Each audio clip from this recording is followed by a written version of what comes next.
Kumusta mga ka-construction? Bibigyan ko lang kayo ng tips kung paano magbutas ng bakal gamit ang drill bit na pambakal.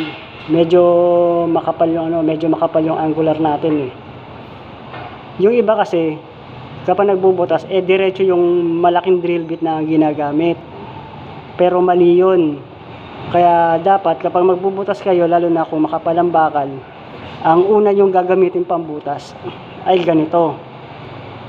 Maliit lang muna para hindi kayo mahirapan at hindi rin pumurol yung malaki yung talim. Pakita ko sa inyo. Kapag nagbutas kayo, huwag nyong ibababad ng andar ang ating barena. Kailangan lang pitik-pitik lang para hindi pumurol yung talim. Tsaka mas mabilis talaga siya makabutas kapag pitik-pitik lang. Tignan nyo.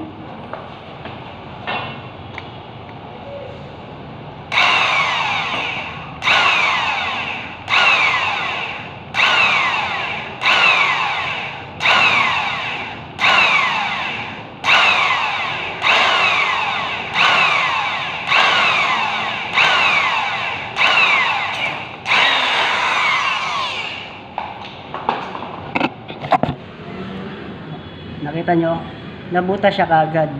Makapal pa yung angle bar na yan ha.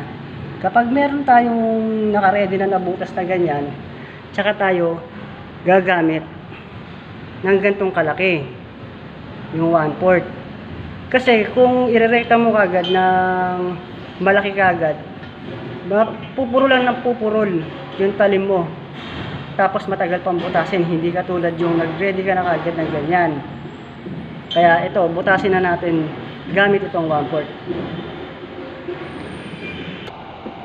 Ayan, napalitan ko na ng malaking talim yung ating barena. Kaya tara, butasin na natin ng mas malaki itong angle bar.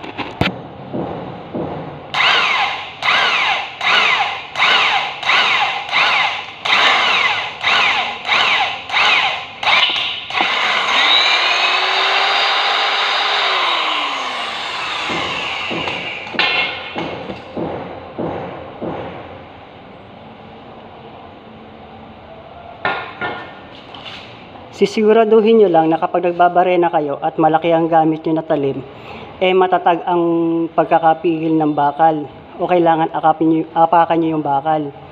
Kasi sa oras na tumagos ang drill bit, may mga chance na humahampas yung bakal. Pero madali nga maiwasan yun kapag binutasan muna natin siya ng maliit.